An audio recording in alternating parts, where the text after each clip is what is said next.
দর্শক যারা শুনছেন সবার প্রতি আন্তরিক কৃতজ্ঞতা। বাংলাদেশ জাতীয় ক্রিকেট দলের কোচিং স্টাফে যুক্ত হতে যাচ্ছেন মোহাম্মদ আশরাফুল। ট্যাগলাইনে যেটা দেখছেন এই ব্যাপার নিয়ে আলোচনা করব এবং তার রোল যেটা হতে যাচ্ছে বা মোহাম্মদ আশরাফুল যেই রোলটার জন্য পারফেক্ট সেটা হচ্ছে batting coach, specialist batting coach. এই ডিসকাশনে আসছি। তার আগে কিভাবে কি হলো, কোন ঘটনার প্রেক্ষিতে আসলে এই আলোচনাটা করছি, সেই আলোচনা আমার কাছে মনে হয় করাটা খুব বেশি জরুরি। আপনারা দেখবেন যে আমাদের প্রত্যেকের ফ্যামিলিতে কিছু বয়োজ্যেষ্ঠ মানুষ থাকে, আমাদের দাদা দাদি, নানা নানি, যাদের বয়স ধরেন হচ্ছে 80-র কাছাকাছি। সেই মানুষগুলো পরিবারের সবার দ্বারা অনেক বেশি রেসপেক্টেড, কিন্তু এই মানুষগুলোর কোনো কিছু করার থাকে না, তাদের সিদ্ধান্ত গ্রহণের কোনো স্বাধীনতা থাকে না। সবাই যায়, কচি কাঁচা থেকে শুরু করে তাদের বাবা মা যায়, সালাম দেয়, পা ছুঁয়ে সালাম করে, রাইট? কোথাও গেলে বলে বাবা যাচ্ছি, মা যাচ্ছি, হ্যাঁ বলে ঠিক আছে বাবা, ভালোভাবে যেও। তাদের রোলটা হচ্ছে অনেকটা এরকম। পরিবারের বয়োজ্যেষ্ঠদের সেই ভূমিকায় বাংলাদেশ দলের হেড কোচ ফিল সিমন্স, তিনি যেন আমাদের ওই 80 বছর বয়সী দাদার চরিত্রে। তার কোনো রোল নাই, সবাই আসে, যে যার মতো করে সিদ্ধান্ত গ্রহণ করে। সফল হলে তিনি হাসেন, বিফল হলে একলা একলা বসে থাকেন। ফিল সিমন্সের যেই রোল এবং ফিল সিমন্সের যে ফিলিংসের অভাব, সেই জায়গায় সবকিছু ফুলফিল করে চলেছেন মোহাম্মদ সালাউদ্দিন।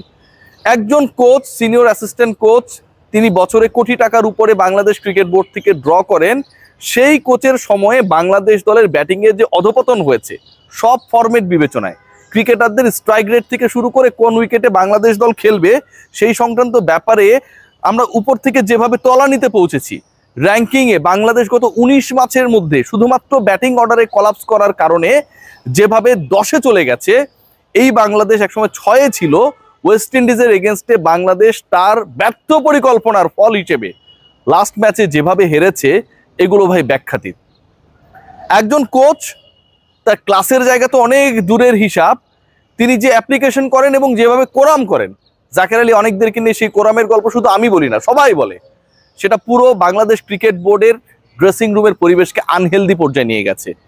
সিনিয়র জুনিয়র যে কোনো মিডিওকার, মানে যে কোনো ধরনের ক্রিকেটার, যে কোনো লেভেলের ক্রিকেটার, আপনার সাথে যদি সখ্যতা থাকে, সালাউদ্দিনের ভূমিকায় কতটা অসন্তুষ্ট, সালাউদ্দিনের দাপটে তারা কতটা চিপায় রয়েছে, পরিবেশটা কতটা শ্বাসরুদ্ধকর একটা সিচুয়েশনে চলে গেছে, যেন জেমস বন্ডের মুভিতে শেষ পর্যন্ত ভিলেনের গুলিতে নায়ক মরবে কি মরবে না, এই সিচুয়েশন, এটা ভাই ব্যাখ্যাতীত। পুরো বাংলাদেশে ক্রিকেট চলছে এমন কিছু মানুষ দ্বারা যারা আসলে আধুনিক ক্রিকেট মন মানসিকতা চিন্তা ভাবনা থেকে বহু দূরে। মোহাম্মদ সালাউদ্দিন ওভাররেটেড। কুমিল্লা ভিক্টোরিয়ান্স তখনই ভালো করেছে কারণ নাফিসা কামালের অঢেল ইচ্ছা এবং টাকা ছিল, বড় বড় ক্রিকেটারদেরকে এনে দিত। সালাউদ্দিন হচ্ছে একটা দারুণ ভাবে থাকতেন। 100% অ্যাটিটিউড, অ্যাপ্লিকেশন জিরো। ন্যাশনাল টিমের দায়িত্ব নেবার পরে হতে পারেননি হিরো। খেয়াল করে দেখবেন এই মোহাম্মদ সালাউদ্দিন, তার উপরে যদি আমরা কাউকে খুঁজি ফিল সিমন্স, তার উপরে যদি আমরা কাউকে খুঁজি নাজমুল আবেদিন ফাহিম। এই যে একটা chain, Nazmul Abedin Fahim, Phil Simmons, Salauddin, ভাই বুকে হাত দিয়ে বলেন তো যে বাংলাদেশের ক্রিকেটে পিছিয়ে পড়ার ক্ষেত্রে তাদের পরিকল্পনা বা পরিকল্পনাহীনতা, তাদের মূল জায়গা থেকে ফোকাসে অন্য জায়গায় সরে যাওয়া, উল্টাপাল্টা প্ল্যান কতটা দায়ী? বাংলাদেশ দল, যেই দলটা আবারও বলছি যে তাদের ফেভারিট ফরম্যাট খেলছে, সেই দলকে কেন্দ্র করে ক্রিকেট অপারেশনস কতটা অপরিকল্পনায় থাকে, কতটা উদাসী থাকে। কোচিং স্টাফদের মধ্যেও যেন বিকার নেই যে টি-20 এবং ওয়ানডে একবার নাইম শেখ, একবার সৌম্য সরকার দলের সাথে কেউ যোগ দিতে পারেন অথবা কেউ যোগ দেন একদম লাস্ট মোমেন্টে। ক্রিকেট অপারেশনসের কাজ সারছেন আমার নাজমুল আবেদিন ফাহিম। সো পরিবর্তন আনতে হবে।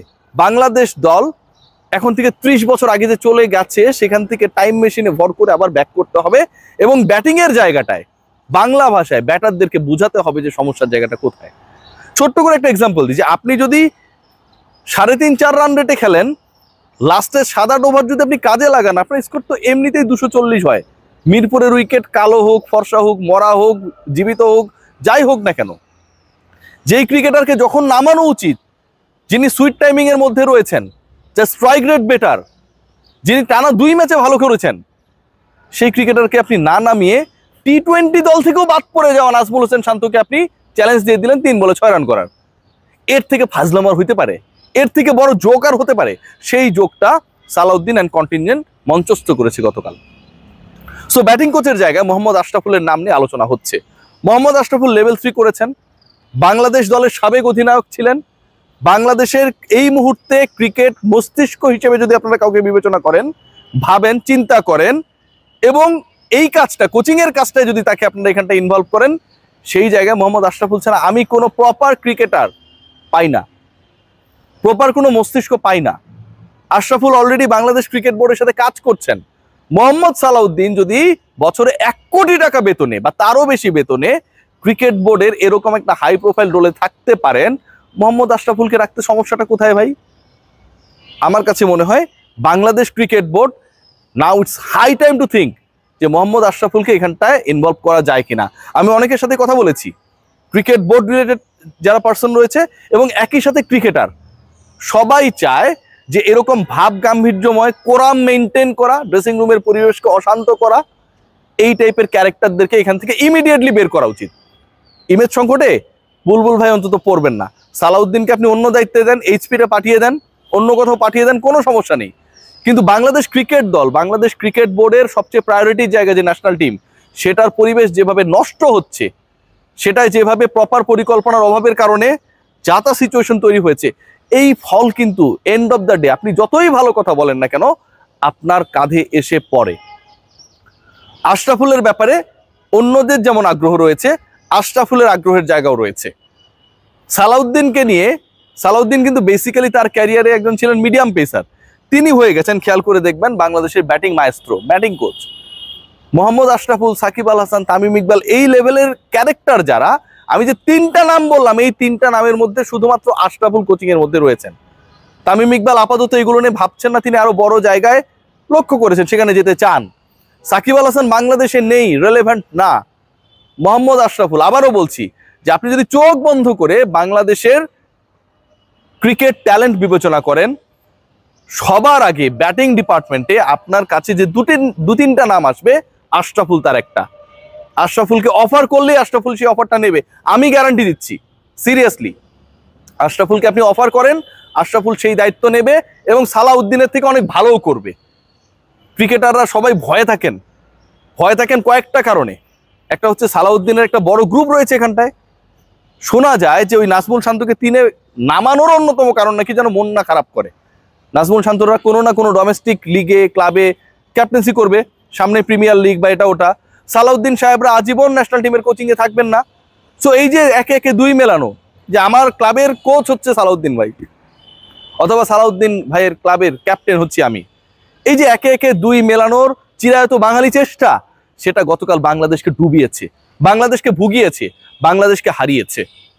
যে ম্যাচটা বাংলাদেশ জিততে পারতো অনায়াসে, শুধুমাত্র সব ভুল বাদ দিলাম, 50-50 যা যা ভুল হয়েছে সব বাদ দিলাম, প্রপার টাইমে 1 ওভারে খেলাটা যখন হলো, তখন যখন আপনি এমন 3 ক্রিকেটারকে সিলেক্ট করেন যার প্রথম রান করতে একজনের 15 বল লেগেছিল ওই 50 ওভারের ম্যাচে, একজনের সেট হইতেই মোটামুটি 3-4টা পাওয়ার প্লে লেগে যায়, মানে সুপার ওভার লেগে যায় নাজমুল হোসেন শান্ত। আর সৌম্য সরকার 50 স্ট্রাইকে ব্যাট করে দেখিয়ে দিয়েছে যে তিনি আসলে এই সিচুয়েশন হ্যান্ডেল করার অবস্থায় নেই। মোহাম্মদ সালাউদ্দিন তাদেরকেই চুজ করেছে, দায়টা ব্যাটিং কোচের এবং দায়টা ক্রিকেট অপারেশনসের।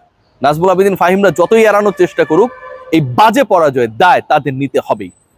আশরাফুলকে ওয়েলকাম করুন, দেখুন সব বদলে যাবে।